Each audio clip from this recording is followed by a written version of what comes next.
رب اشرح لی صدری ویسر لی امری واحلل عقدۃ من لسانی یفقہوا قولی۔ اعوذ باللہ من الشیطان الرجیم، بسم اللہ الرحمن الرحیم۔ السلام علیکم۔ سورۃ القدر مکی، آیات 5 ہیں، رکوع 1 ہے اس کا۔ شروع کرتے ہیں۔ بسم اللہ الرحمن الرحیم، شروع اللہ کے نام سے جو بہت مہربان نہایت رحم کرنے والا ہے۔ سورۃ القدر نام پہلی ہی آیت کے لفظ القدر کو اس سورت کا نام قرار دیا گیا ہے۔ زمانہ نزول۔ سورۃ القدر کا زمانہ نزول، اس کے مکی اور مدنی ہونے میں اختلاف ہے۔ ابو حیان نے البحر المحیط میں دعویٰ کیا ہے کہ اکثر اہل علم کے نزدیک یہ مدنی ہیں۔ علی بن احمد الواحدی اپنی تفسیر میں کہتے ہیں کہ یہ پہلی سورت ہے جو مدینہ میں نازل ہوئی۔ بخلاف اس کے الماوردی کہتے ہیں کہ اکثر اہل علم کے نزدیک یہ مکی ہے، اور یہی بات امام سیوطی نے اتقان میں لکھی ہے۔ ابن مردویہ نے ابن عباس، ابن زبیر اور حضرت عائشہ سے رضی اللہ عنہ سے یہ قول نقل کیا ہے کہ یہ سورت مکہ میں نازل ہوئی تھی۔ سورت کے مضمون پر غور کرنے سے بھی یہی محسوس ہوتا ہے کہ اس کو مکہ ہی میں نازل ہونا چاہیے تھا، جیسا کہ آگے واضح کر دیا جائے گا۔ موضوع اور مضمون۔ سورۃ القدر کا موضوع لوگوں کو قرآن کی قدر و قیمت اور اہمیت سے آگاہ کرنا ہے۔ قرآن پاک کی ترتیب میں اسے سورۃ الق کے بعد رکھنے سے خود یہ ظاہر ہوتا ہے کہ جس کتاب پاک کے نزول کا آغاز سورۃ الق کی ابتدائی 5 آیات سے ہوا تھا، اسی کے متعلق اس سورہ میں لوگوں کو بتایا گیا کہ وہ کس تقدیر ساز رات میں نازل ہوئی ہے، کیسی جلیل القدر کتاب ہے اور اس کا نزول کیا معنی رکھتا ہے۔ سب سے پہلے اس میں اللہ تعالیٰ نے فرمایا کہ ہم نے اسے نازل کیا ہے، یعنی یہ محمد صلی اللہ علیہ وآلہ وسلم کی اپنی تصنیف نہیں ہے، یہ اللہ کی تصنیف ہے، بلکہ اس کے نازل کرنے والے ہم ہیں۔ اس کے بعد فرمایا کہ اس کا نزول ہماری طرف سے شب قدر میں ہوا ہے۔ شب قدر کے 2 معنی ہیں اور دونوں ہی یہاں مقصود ہیں۔ ایک یہ کہ وہ رات ہے جس میں تقدیروں کے فیصلے کر دیے جاتے ہیں، یا بالفاظ دیگر یہ کوئی معمولی رات عام راتوں جیسی نہیں ہے، بلکہ یہ قسمتوں کے بنانے اور بگاڑنے کی رات ہے۔ اس میں اس کتاب کا نزول محض ایک کتاب کا نزول نہیں ہے، بلکہ یہ وہ کام ہے جو نہ صرف قریش، نہ صرف عرب، بلکہ دنیا کی تقدیر بدل کر رکھ دے گا۔ یہی بات سورہ دخان میں بھی فرمائی گئی ہے۔ جو ملاحظہ ہو تفہیم القرآن جلد 4 سورہ دخان کا دیباچہ اور حاشیہ 3۔ دوسرے معنی یہ ہیں کہ یہ بڑی قدر و منزلت اور عظمت و شرف رکھنے والی رات ہے، اور آگے اس کی تشریح یہ کی گئی ہے کہ یہ 1000 مہینوں سے زیادہ بہتر ہے۔ اس سے کفار مکہ کو گویا متنبہ کیا گیا ہے کہ تم اپنی نادانی سے محمد صلی اللہ علیہ وآلہ وسلم کی پیش کی ہوئی اس کتاب کو اپنے لیے ایک مصیبت سمجھ رہے ہو اور کوس رہے ہو کہ یہ کیا بلا ہم پر نازل ہوئی ہے، حالانکہ جس رات کو اس کے نزول کا فیصلہ صادر کیا گیا وہ اتنی خیر و برکت کی رات تھی کہ کبھی انسانی تاریخ کے 1000 مہینوں میں بھی انسان کی بھلائی کے لیے وہ کام نہیں ہوا تھا جو اس رات میں کر دیا گیا۔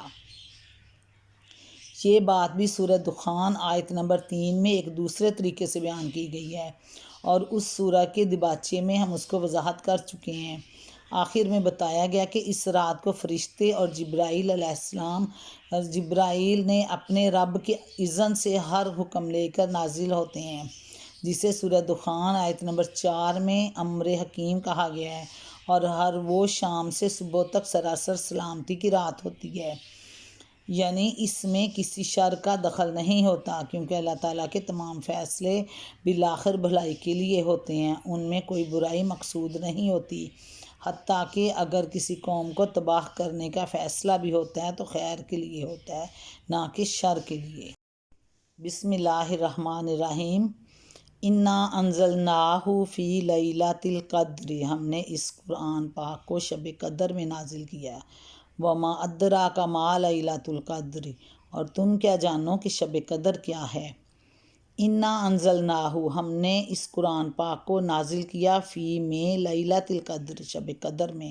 اصل الفاظ ہیں انزلناہ، ہم نے اس کو نازل کیا ہے، لیکن بغیر اس کے کہ پہلے قرآن کا کوئی ذکر ہوا۔ اشارہ قرآن ہی کی طرف ہے، اس لیے کہ نازل کرنا خود بخود اس پر دلالت کرتا ہے کہ مراد قرآن پاک ہے، اور قرآن مجید میں اس امر کی بکثرت مثالیں موجود ہیں کہ اگر سیاق کلام یا انداز بیان سے ضمیر کا مرجع خود ظاہر ہو رہا ہو تو ضمیر ایسی حالت میں بھی استعمال کر لی جاتی ہے جبکہ اس کے مرجع کا ذکر پہلے یا بعد میں کہیں نہ کیا گیا ہو۔ تشریح کے لیے ملاحظہ ہو تفہیم القرآن جلد پنجم سورۃ النجم حاشیہ 9۔ یہاں فرمایا ہے کہ ہم نے قرآن کو شب قدر میں نازل کیا، اور سورۃ بقرہ میں ارشاد ہوا ہے شہر رمضان الذی انزل فیہ القرآن، رمضان وہ مہینہ ہے جس میں قرآن نازل کیا گیا۔ البقرہ 185۔ اس سے معلوم ہوا کہ وہ رات جس میں پہلی مرتبہ خدا کا فرشتہ غار حرا میں نبی کرم صلی اللہ علیہ وآلہ وسلم کے پاس وحی لے کر آیا تھا، وہ ماہ رمضان کی ایک رات تھی۔ اس رات کو یہاں شب قدر کہا گیا ہے، اور سورۃ دخان میں اسی کو مبارک رات فرمایا گیا ہے۔ انا انزلناہ فی لیلۃ مبارکۃ، ہم نے اسے ایک برکت والی رات میں نازل کیا۔ آیت 3۔ اس رات میں قرآن نازل کرنے کے دو مطلب ہو سکتے ہیں، ایک یہ کہ اس رات پورا قرآن حامل وحی فرشتوں کے حوالہ کر دیا گیا، اور پھر واقعات اور حالات کے مطابق وقتاً فوقتاً 23 سال کے دوران میں جبرائیل علیہ السلام اللہ تعالیٰ کے حکم سے اس کی آیت اور صورتیں رسول اکرم صلی اللہ علیہ وآلہ وسلم پر نازل کرتے رہے۔ یہ مطلب ابن عباس رضی اللہ عنہ نے بیان کیا ہے۔ ابن جریر، ابن المنذر، ابن ابی حاتم، حاکم، ابن مردویہ، بہقی۔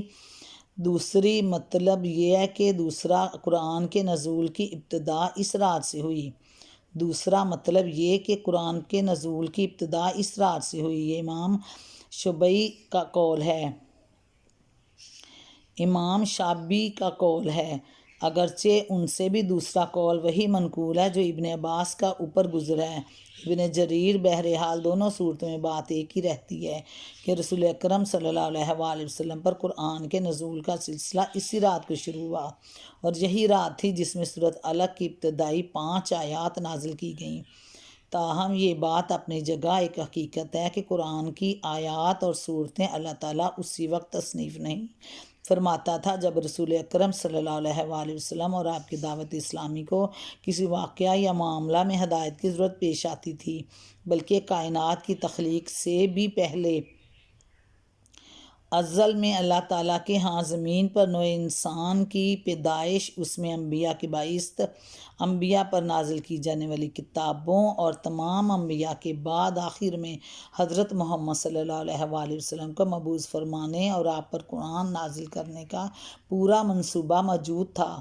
شب قدر میں صرف یہ کام ہوا کہ اس منصوبے کے آخری حصے پر عمل درآمد شروع ہو گیا۔ اس وقت اگر پورا قرآن حاملین وحی کے حوالہ کر دیا گیا ہو تو کوئی قابل تعجب امر نہیں ہے۔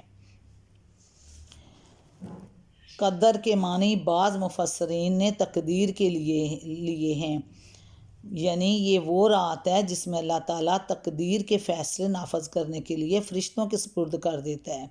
اس کی تائید سورۃ دخان کی یہ آیت کرتی ہے کہ فیہا یفرق کل امر حکیم، اس رات میں ہر معاملے کا حکیمانہ فیصلہ کر دیا جاتا ہے۔ آیت نمبر 5۔ بخلاف اس کے امام زہری کہتے ہیں قدر کے معنی عظمت و شرف کے ہیں، یعنی وہ بڑی عظمت والی رات ہے۔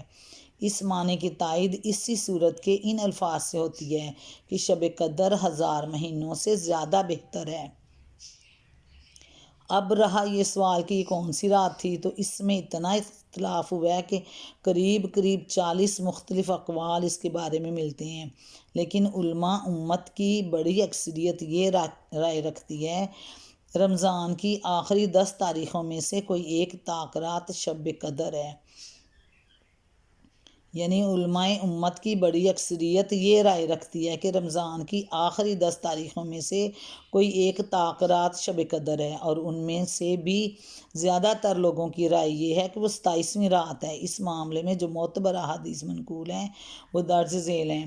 حضرت ابو ہریرہ رضی اللہ عنہ کی روایت ہے کہ رسول اکرم صلی اللہ علیہ وآلہ وسلم نے لیلۃ القدر کے بارے میں فرمایا وہ 27ویں یا 29ویں رات ہے۔ ابو داؤد 43۔ دوسری روایت حضرت ابو ہریرہ سے یہ ہے کہ رمضان آخری رات ہے، رمضان کی آخری رات ہے۔ حضرت ابو ہریرہ کی روایت ہے کہ رسول اکرم صلی اللہ علیہ وآلہ وسلم نے لیلۃ القدر کے بارے میں فرمایا وہ 27ویں یا 29ویں رات ہے۔ ابو داؤد 43۔ دوسری روایت حضرت ابو ہریرہ سے یہ ہے کہ وہ رمضان کی آخری رات ہے۔ مسند احمد۔ حضرت ابی بن کعب سے زیر بن حبیش نے شب قدر کے متعلق پوچھا تو انہوں نے حلفاً کہا اور استثناء نہ کیا کہ وہ 27ویں رات ہے۔ احمد، مسلم، ابو داؤد، ترمذی، نسائی، ابن حبان۔ حضرت ابو ذر سے اس کے بارے میں دریافت کیا گیا تو انہوں نے کہا حضرت عمر رضی اللہ عنہ، حضرت حذیفہ رضی اللہ اور اصحاب رسول صلی اللہ علیہ وآلہ وسلم میں سے بہت سے لوگوں کو اس میں کوئی شک نہ تھا کہ رمضان کی 27ویں رات ہے۔ ابن ابی شیبہ۔ حضرت عبادہ بن صامت کی روایت ہے کہ رسول اکرم صلی اللہ علیہ وسلم نے فرمایا کہ شب قدر رمضان کی آخری 10 راتوں میں سے طاق رات ہے، 21ویں یا 23ویں یا 25ویں یا 27ویں، 29ویں یا آخری۔ مسند احمد میں حضرت عبداللہ رضی اللہ عنہ بن عباس کہتے ہیں کہ رسول اکرم صلی اللہ علیہ وآلہ وسلم نے فرمایا اسے رمضان کی آخری 10 راتوں میں تلاش کرو جبکہ مہینہ ختم ہونے میں 9 دن باقی ہوں یا 7 دن یا 5 دن باقی ہوں۔ بخاری میں۔ اکثر اہل علم نے اس کا مطلب یہ ہے کہ حضور اکرم صلی اللہ علیہ وآلہ وسلم نے مراد طاق راتوں سے تھی، یہ مطلب لیا ہے۔ حضرت ابو بکرہ کی روایت ہے کہ 9 دن باقی ہوں یا 7 دن یا 5 دن یا 3 دن یا آخری رات، مراد یہ تھی کہ ان تاریخوں میں لیلۃ القدر کو تلاش کرو۔ ترمذی، نسائی۔ لیلۃ القدر خیر من الف شہر۔ حضرت عائشہ کی روایت ہے کہ رسول اکرم صلی اللہ علیہ وآلہ وسلم نے فرمایا کہ شب قدر کو رمضان کی آخری 10 راتوں میں سے طاق رات میں تلاش کرو۔ بخاری، مسلم، احمد، ترمذی۔ حضرت عائشہ رضی اللہ عنہ اور حضرت عبداللہ بن عمر کی یہ بھی روایت ہے کہ رسول اکرم صلی اللہ علیہ وآلہ وسلم نے تعزیت رمضان کی آخری 10 راتوں میں اعتکاف فرمایا ہے۔ اس معاملے میں جو روایات حضرت معاویہ، حضرت ابن عمر، حضرت ابن عباس رضی اللہ عنہ وغیرہ بزرگوں سے بھی مروی ہیں، ان کی بنا پر علماء سلف کی بڑی تعداد 27ویں رمضان ہی کو شب قدر سمجھتی ہے۔ غالباً کسی رات کا تعین اللہ اور اس کے رسول کی طرف سے اس لیے نہیں کیا گیا کہ شب قدر کی فضیلت سے فیض اٹھانے کے شوق میں لوگ زیادہ سے زیادہ راتیں عبادت میں گزاریں اور کسی ایک رات پر اکتفا نہ کریں۔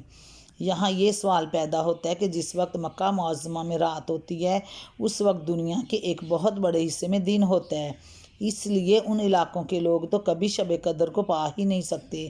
اس کا جواب یہ ہے کہ عربی زبان میں اکثر رات کا لفظ دن اور رات کے مجموعے کے لیے بولا جاتا ہے، اس لیے رمضان کی ان تاریخوں میں سے جو تاریخ بھی دنیا کے کسی حصے میں ہو اس کے دن سے پہلے والی رات وہاں کے لیے شب قدر ہو سکتی ہے۔ وما ادراک ما لیلۃ القدر، اور تم کیا جانو کہ شب قدر کیا ہے۔ مفسرین نے بالعموم اس کے معنی یہ بیان کیے ہیں کہ اس رات کا عمل خیر 1000 مہینوں کے عمل خیر سے افضل ہے۔ جس میں شب قدر شمار نہ ہو اس میں شک نہیں کہ یہ بات اپنی جگہ درست ہے، اور حضور اکرم صلی اللہ علیہ وآلہ وسلم نے اس رات کے عمل کی بڑی فضیلت بیان کی ہے۔ چنانچہ بخاری، مسلم میں حضرت ابو ہریرہ رضی اللہ عنہ کی روایت ہے کہ حضور اکرم صلی اللہ علیہ وآلہ وسلم نے فرمایا من قام لیلۃ القدر ایمانا و احتسابا جو شخص شب قدر میں ایمان کے ساتھ اور اللہ کے اجر کی خاطر عبادت کے لیے کھڑا رہا اور اس کے تمام پچھلے گناہ معاف ہو گئے۔ اور مسند احمد میں حضرت عبادہ بن صامت کی روایت ہے، حضور اکرم صلی اللہ علیہ وآلہ وسلم نے فرمایا، شب قدر رمضان کی آخری 10 راتوں میں سے جو شخص ان کے اجر کی طلب میں عبادت کے لیے کھڑا رہا، اللہ اس کے اگلے پچھلے گناہ معاف کر دے گا۔ لیکن آیت کے الفاظ یہ نہیں ہیں شب قدر میں عمل کرنا 1000 مہینوں میں عمل کرنے سے بہتر ہے، بلکہ یہ فرمایا گیا کہ شب قدر 1000 مہینوں سے بہتر ہے، اور 1000 مہینوں سے مراد بھی گنے ہوئے 83 سال 4 مہینے نہیں ہیں، بلکہ اہل عرب کا قاعدہ تھا کہ بڑی کثیر تعداد کا تصور دلانے کے لیے وہ 1000 کا لفظ بولتے تھے۔ لیلۃ القدر خیر من الف شہر، شب قدر 1000 مہینوں سے زیادہ بہتر ہے، یعنی شب قدر میں عمل کرنا 1000 مہینوں میں عمل کرنے سے بھی بہتر ہے، بلکہ یہ فرمایا کہ شب قدر 1000 مہینوں سے بہتر ہے، اور 1000 مہینوں سے بھی مراد گنے ہوئے سال مہینے نہیں ہیں، بلکہ اہل عرب کا قاعدہ تھا کہ بڑی کثیر تعداد کا تصور دلانے کے لیے وہ 1000 کا لفظ بولتے تھے۔ اس لیے آیت کا مطلب یہ ہے کہ اس ایک رات میں خیر اور بھلائی کا اتنا بڑا کام ہوا کہ کبھی انسانی تاریخ کے کسی طویل زمانے میں بھی ایسا کام نہ ہوا تھا۔ تنزل الملائکۃ والروح فیہا بإذن ربہم من کل امر، فرشتے اور روح اس میں اپنے رب کے اذن سے ہر حکم لے کر اترتے ہیں۔ سلام ہی حتی مطلع الفجر، وہ رات سراسر سلامتی ہے طلوع فجر تک۔ روح سے مراد جبرائیل علیہ السلام ہے، جن کے فضل و شرف کی بنا پر ان کا ذکر فرشتوں سے الگ کیا گیا ہے،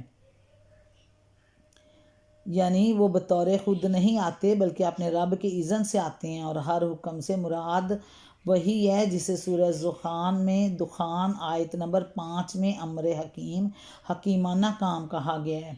نمبر 5 یعنی شام سے صبح تک وہ پوری رات خیر ہی خیر ہے، ہر شر اور فتنے سے پاک۔ اللہ تعالیٰ ہمارے نصیب میں کرے وہ رات، اور دنیا آخرت میں امت محمد کو سرخ رو کرے۔ ربنا آتنا فی الدنیا حسنۃ وفی الآخرۃ حسنۃ وقنا عذاب النار۔ رب اجعلنی مقیم الصلاۃ ومن ذریتی ربنا وتقبل دعاء ربنا اغفر لی ولوالدی وللمؤمنین یوم یقوم الحساب۔ السلام علیکم ورحمۃ اللہ وبرکاتہ۔